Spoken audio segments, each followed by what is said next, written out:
Class 9th NCERT आज फिर से देखते हैं। पिछली वीडियो में हमने देखा था कि रेखाएं और कोण जो चैप्टर है उससे पहले का जो चैप्टर है यूक्लिड की ज्यामिति का परिचय, उसकी जो आखिरी से एक्सरसाइज थी 5.2 वो हमने ख़त्म कर ली थी। इस वीडियो में हम नया चैप्टर शुरू करते हैं, रेखाएं और कोण। ठीक है, तो देखिए रेखाएं और कोण में आपको लग रहा होगा पहले रेखाएं पढ़ाई जाएंगी फिर कोण। नहीं, इसमें उल्टा है कि आपको पहले कोण समझने होंगे। ठीक, देखिए कोण आप क्लास 9th और उससे पहले की कक्षाओं में पढ़ चुके होंगे। अगर आपको और जानकारी चाहिए तो आप कोण पढ़ सकते हैं पुरानी किताबों से। ठीक है, यहाँ मैं थोड़ा आपको नॉलेज दे देता हूँ कोण होता क्या है। ठीक, देखिए कोण पे आने से पहले हम उसके कुछ हिस्सों के बारे में बात करते हैं। देखिए रेखा आपको पता है क्या होती है? ये एक सरल रेखा है। ठीक, एक रेखा ऐसी एक बिंदुओं का समूह है, आप कह सकते हैं। एक रेखा में बहुत सारे अनंत बिंदु होते हैं। ठीक, तो बिंदुओं के समूह को रेखा कहते हैं। ठीक, अगर हमने सीधी रेखा खींच ली मतलब एक ही क्रम में लगातार बिंदु हैं।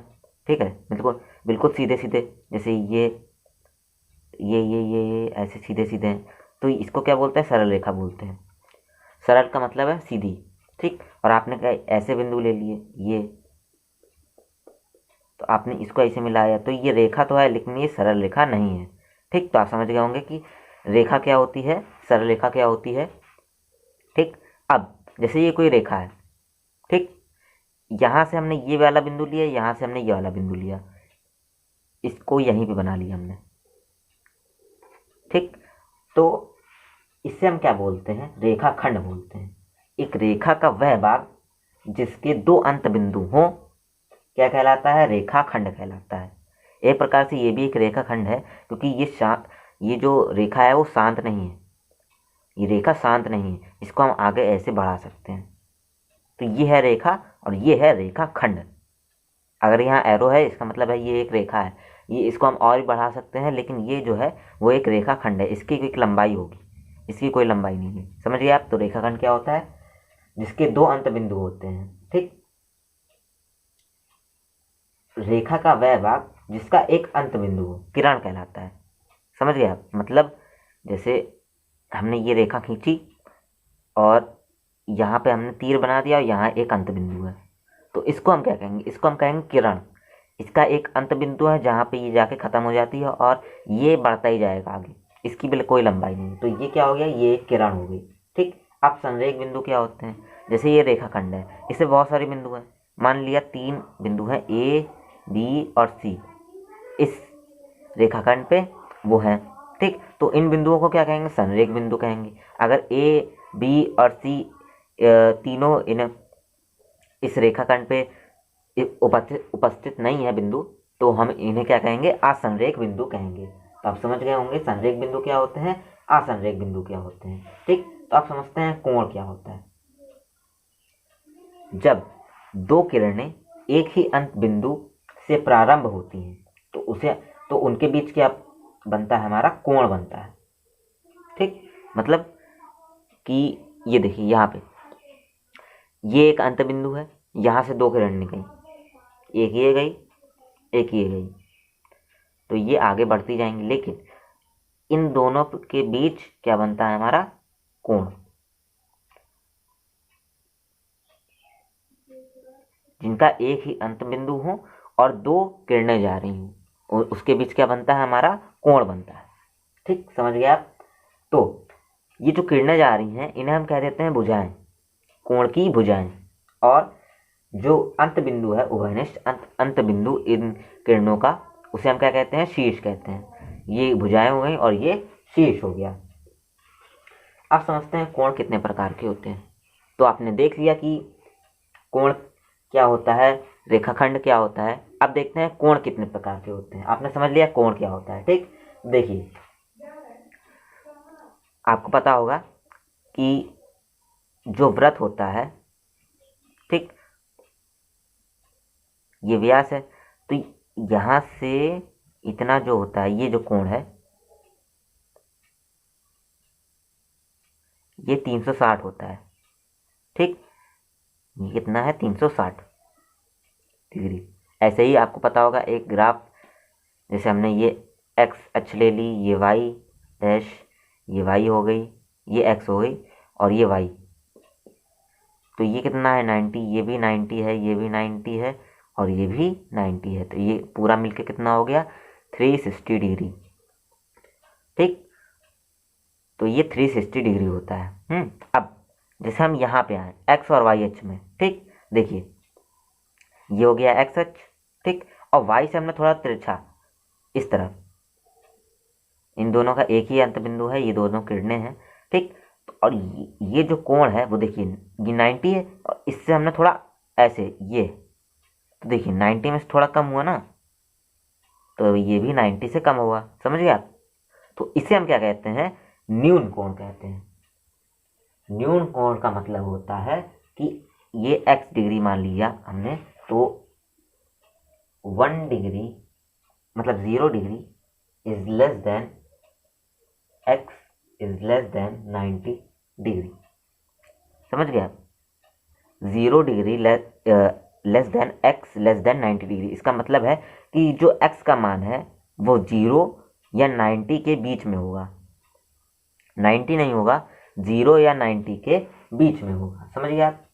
इसे हम क्या कहते हैं, न्यून कोण कहते हैं। ठीक, अगर 90 हो तो ये देखिए ऐसा ही हम बन जाएगा, हमारा बन जाएगा, तो इसको हम ऐसे प्रदर्शित करते हैं, कोण को हम ऐसे प्रदर्शित करते हैं, लेकिन जब समकोण की बात आए तो हम ऐसे, तो इससे साफ साफ पता चल जाता है कि समकोण है।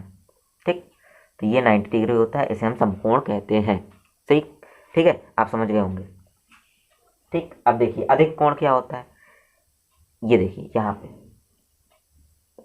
यहाँ से देखिए ये है 90 और यहाँ हम आगे चले जाएं तो 90 से ज़्यादा हो जाएगा, जैसे ही हम 90 के आगे जाएंगे तो उसे क्या कह देंगे, अधिक कोण कह देंगे।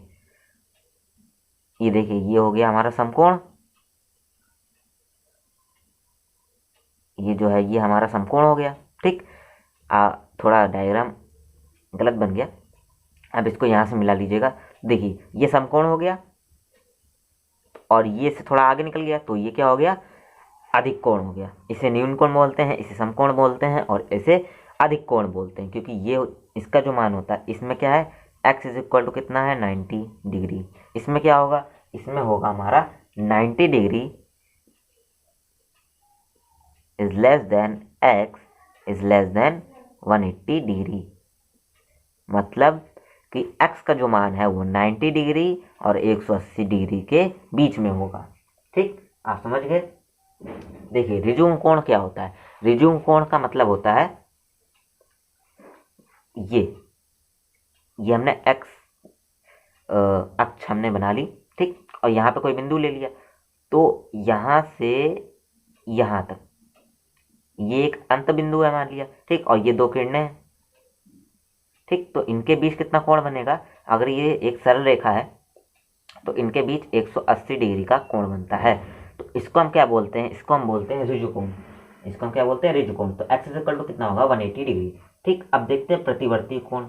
ठीक, जैसे हमने देखा था न्यून कोण। ठीक, अब टोटल कितना होता है 360, अब 360 ये हो गया, और ये कितना है x, तो ये जो बचा कौन सा, ये, तो इसे हम क्या कहते हैं, इसे हम कहते हैं प्रतिवर्ती कोण। इसे हम क्या कहते हैं, प्रतिवर्ती कोण, मतलब न्यून कोण के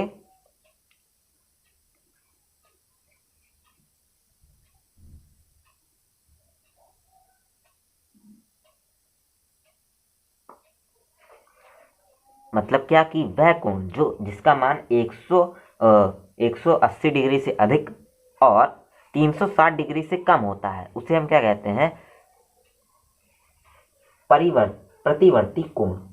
180 डिग्री से ज़्यादा और 360 डिग्री से जिस कोण का मान कम होता है उसे हम क्या कहते हैं, प्रतिवर्ती कोण। समझ गए आप। और अगर आपको कोण को अच्छे से दिखाना है, जैसे ये हमने दो किरणें बना ली और ये एक अंत बिंदु है, ठीक, तो आप कोण को ऐसे दर्शाइएगा, ये जैसे ये हमने बनाया है तो इससे क्या समझ में आ रहा है, हमने ऐसे नापा है। आप चाहे इधर से नापे चाहे इधर से नापे, लेकिन अगर आप ऐसे बनाएंगे तो अच्छा लगेगा बस। चाहे आप ऐसे ही बना सकते हैं, कुछ गलत नहीं है उसमें, समझ गए आप। और जैसे ये ए है, ये बी है और ये सी है और ये एक्स कोण है, ठीक। तो हम इसको दिखाएंगे कैसे, इसको हम दिखाएंगे एंगल। इसका मतलब है एंगल मतलब कोण, कोण A B C, A B C, ठीक। हमेशा बीच में उस पॉइंट को रखेंगे, मतलब जो अंत बिंदु, जो उभयनिष्ठ बिंदु है दोनों किरणों के बीच, कौन सा है, बी, तो उसको बीच में रखेंगे। और ए बी सी, या इसको लिख सकते हैं सी बी ए, कुछ भी लिख सकते हैं, लेकिन ए बी सी सही लगेगा, इसलिए ए बी सी लिख दिया, is equal to X degree. समझ गए आप। तो इसको ऐसे प्रदर्शित करते हैं। अगली वीडियो में हम देखेंगे कि रेखाओं के मतलब कोणों के युग्म को क्या कहते हैं, कितने प्रकार के कोणों के युग्म होते हैं, ठीक है। और रेखाओं के बारे में अगली वीडियो में चर्चा करेंगे।